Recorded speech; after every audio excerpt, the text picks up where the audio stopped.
Pune based businessman 25-year-old Ketan అగర్వాల్ను ఆయన fiancee అంటే ఎంగేజ్మెంట్ అయింది, మ్యారేజ్ నవంబర్లో ఉంది.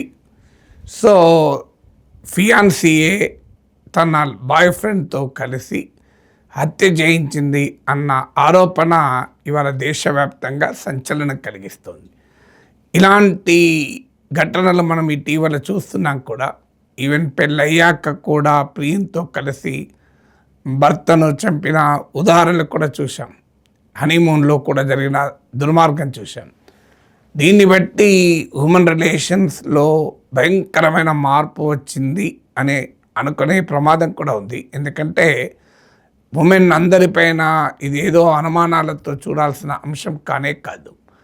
మెన్ అయినా ఉమెన్ అయినా క్రిమినల్ మైండ్ ఉంటే ఈ రకంగా జరిగే ప్రమాదం ఉంటుంది. సో ఆ క్రిమినల్ మైండే కాదు, సర్కమ్స్టెన్సెస్ కూడా ఆ రకమైన దుర్మార్గం వైపుగా వాళ్ళను నెట్టివేసే ప్రమాదం కూడా ఉంది. అందువల్ల దీనికి మెన్ ఉమెన్ అనే యాంగిల్లో కాకుండా ఈ క్రైమ్ ఎలా జరిగింది, సోషల్ ప్రెషర్స్కు క్రైమ్కు లింక్ ఏంటి, ఫ్యామిలీ ఎస్టీమ్కు కుటుంబ పరువుకు క్రైమ్కు లింక్ ఏంటి, లవ్ మ్యారేజ్ అండ్ క్రైమ్కు మధ్య ఉండే రిలేషన్షిప్ ఏంటి అనే యాంగిల్లో చూడాలి తప్ప సాధారణంగా మనం న్యూస్ వాల్యూ రీత్యా ఒక ఉమెన్ తన కాబోయే హస్బెండ్నో లేదా ఇటీవల మ్యారేజ్ అయ్యాకనో హస్బెండ్ పైన దాడి చేస్తే అది చాలా ఆడ్గా ఉంటుంది, స్ట్రేంజ్గా ఉంటుంది, కనుక వార్తల్లోకి ఎక్కుతుంది. ఎందుకంటే మనకు తెలిసినప్పటి నుంచి మనం చూసే వార్తలు ఏంటంటే డౌరీ డెత్స్, వరకట్న చావులు లేదా గృహహింస చావులు, భర్త దుర్మార్గంగా అక్రమ సంబంధాలతో భార్యల్ని చంపేయడం, ఇలాంటి ఘటనలు చూస్తాం కనుక సహజంగా ఇది రివర్స్లో జరిగే వరకు అది చాలా స్ట్రేంజ్నెస్ ఉంటుంది, ఆడిటీ ఉంటుంది, కనుక న్యూస్లో డామినేట్ చేస్తుంది. అందువల్ల దాన్ని బట్టి మనము ఏ కంక్లూషన్కు రాలేము. ఇక ఈ ఇష్యూ ఏంటి, ఈ ఇష్యూ ఫాలో కాని వారి కొరకు ఏంటంటే 20 years 20 ఏళ్ళ వయసున్న సియా గోయల్కు పూణే బేస్డ్ బిజినెస్ మ్యాన్ అయినటువంటి కుటుంబంలో ఉన్న 25-year కేతన్ అగర్వాల్తో ఫిబ్రవరిలో మ్యారేజ్ ఎంగేజ్మెంట్ అయింది. నవంబర్లో మ్యారేజ్ కూడా ఉంది. ఇద్దరు కూడా వస్తున్న మీడియా రిపోర్ట్ల ప్రకారం అయితే వెల్తీ ఫ్యామిలీస్. మీకు ఒక న్యూస్ అయితే మ్యారేజ్కి ఏకంగా ఒక ప్యాలెస్ని 17 crores ఉదయపూర్లో ఒక ప్యాలెస్ బుక్ చేశారని, 2 ప్రైవేట్ జెట్లను కూడా బుక్ చేశారని చెప్పి వార్తలు వచ్చాయి.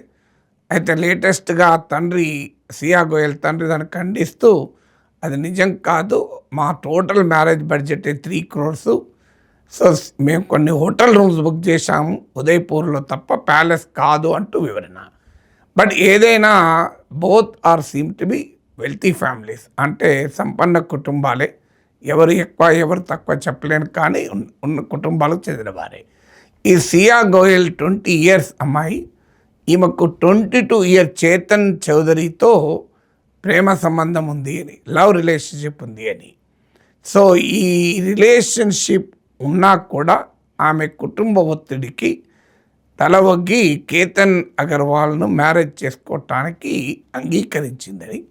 కానీ ఈ వివాహం నచ్చక సియా గోయల్ తన లవర్ అయిన చేతన్ చౌదరితో కలిపి కేతన్ అగర్వాల్ మర్డర్కు ప్లాన్ చేసి ఫైనల్గా అతన్ని చంపేశారని.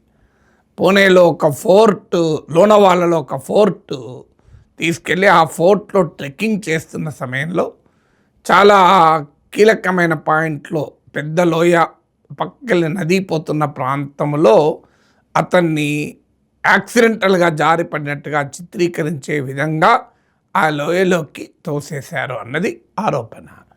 వాస్తవంగా అంతకు ముందు కూడా ఒక ఇన్సిడెంట్ జరిగిందని, ఇదే ట్రిప్లో ఒకసారి తోస్తే బుష్ పక్కన ఏదో ఆ చెట్లను పట్టుకొని ఆగిపోయాడు అని, తర్వాత నమ్మించి మళ్ళీ ఆ ట్రెక్కింగ్ చేసి ఫైనల్గా సక్సెస్ఫుల్గా ఈ ప్లాన్ ఎగ్జిక్యూట్ చేశారు అని. ఈ పోలీసుల ఇన్వెస్టిగేషన్లో తేలింది ఏంటంటే ఇద్దరిని అరెస్ట్ చేశారు. సియా గోయల్ కూడా క్రైమ్ అగ్రీ అయిందని. అయితే చాలా కాన్ఫ్లిక్టింగ్ రిపోర్ట్స్ వస్తున్నాయి. ఒక రిపోర్ట్ ఏంటంటే సియా గోయల్, చేతన్ చౌదరి ఇద్దరూ కలిసే ఈ కుట్రకు, ఈ హత్యకు ప్లాన్ చేశారన్నది ఒక వాదన. అయితే ఇన్వెస్టిగేషన్లో ఇద్దరు కూడా పరస్పరం నిందించుకుంటున్నారని. సియా గోయల్ ఏమో చేతన్ చౌదరి ప్లాన్ అని, చేతన్ చౌదరి ఏమో సియా గోయల్ కోరిక మేరకే చేశామని అంటున్నారు.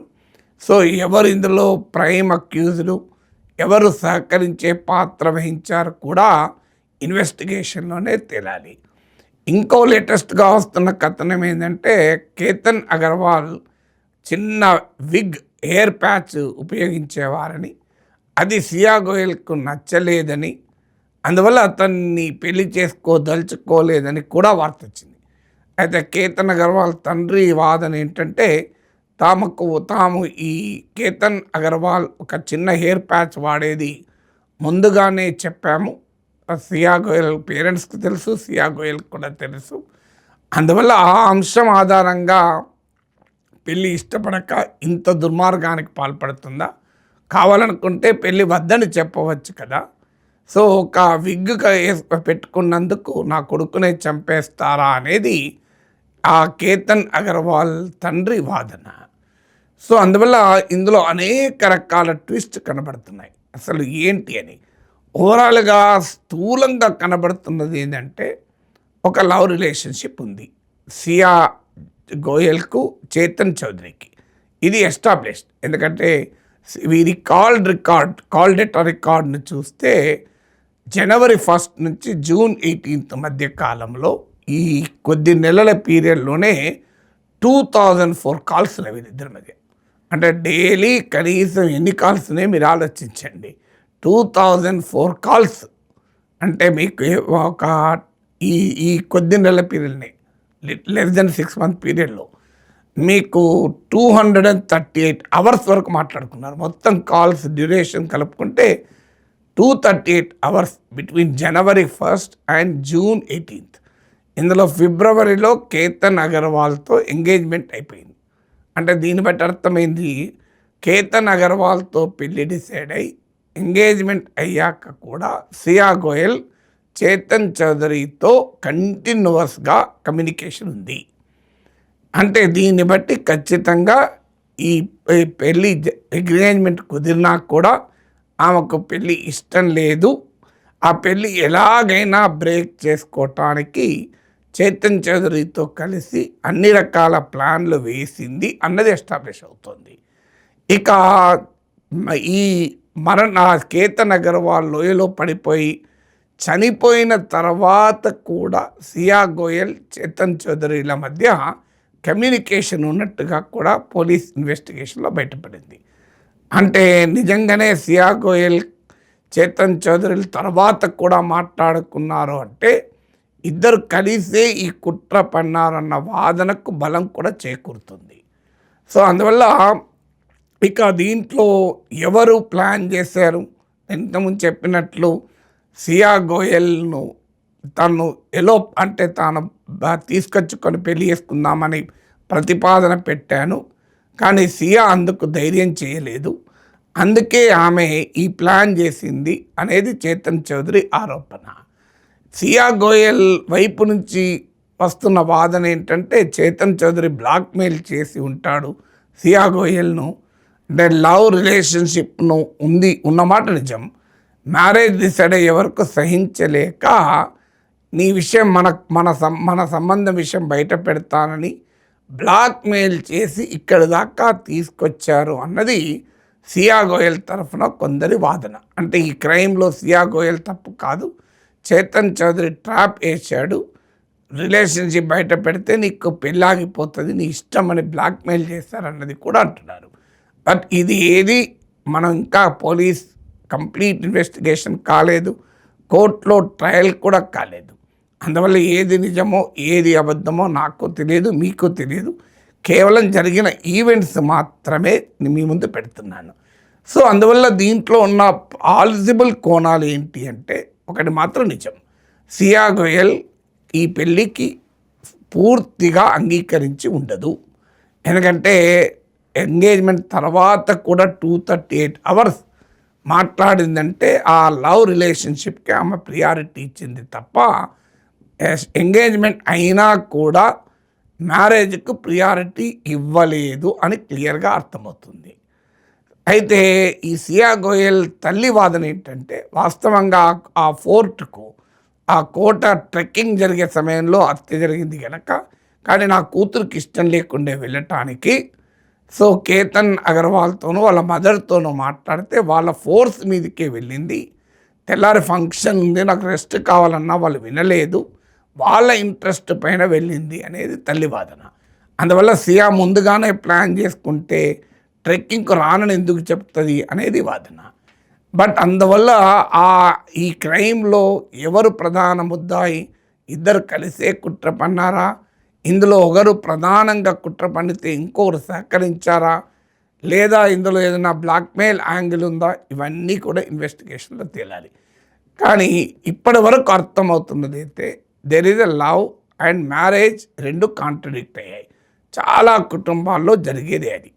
అంటే ఒక అమ్మాయికి కానీ అబ్బాయికి కానీ ప్రేమించినా కూడా తల్లిదండ్రులకు చెప్పే ధైర్యం చెయ్యరు, చెప్పే అవకాశాన్ని తల్లిదండ్రులు ఇవ్వరు.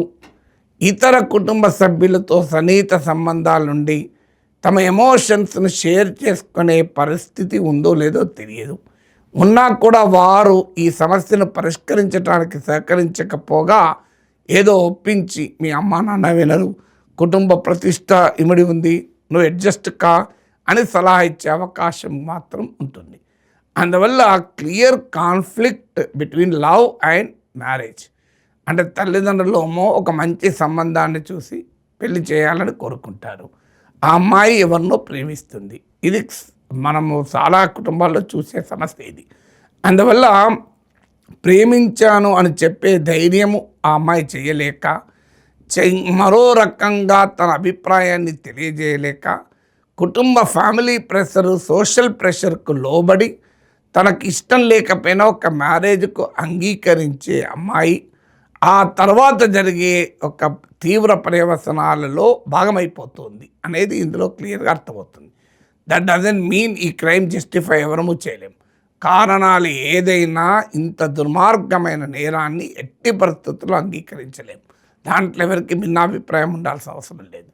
సో తర్వాత కూడా ఈ ఇన్వెస్టిగేషన్లో తేలేది ఏంటంటే వాస్తవంగా ఎంగేజ్మెంట్ అయ్యాక కూడా ఎంగేజ్మెంట్ను క్యాన్సిల్ చేసుకొని తాను ఇంట్లో నుంచి పారిపోయి చేతన్ చౌదరిని పెళ్లి చేసుకుందామని సియా గోయల్ అనుకుంది. కానీ ఫ్యామిలీకి ఉండే సామాజిక స్టేటసు, కుటుంబ ప్రతిష్టను దృష్టిలో పెట్టుకొని ఆ ధైర్యం చేయలేకపోయింది.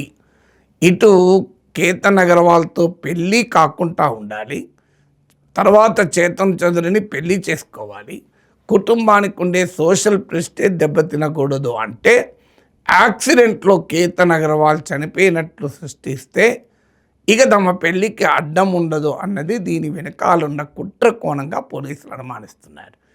సో బట్ ఏదున్నా పరువు, ప్రేమ, వివాహము, అమ్మాయిల ఇష్టం లేకుండా జరిపేటువంటి వ్యవహారాలు, కుటుంబ ఒత్తిళ్ళు, సమాజ ఒత్తిళ్ళు, ఆస్తిపాస్తుల మధ్య తేడాలు, ఇలాంటి అనేక అంశాలు ఈ లవ్, మ్యారేజ్ అండ్ మర్డర్ అనే మిస్టరీలో ఇమిడి ఉన్నాయనేది క్లియర్గా అర్థమవుతుంది.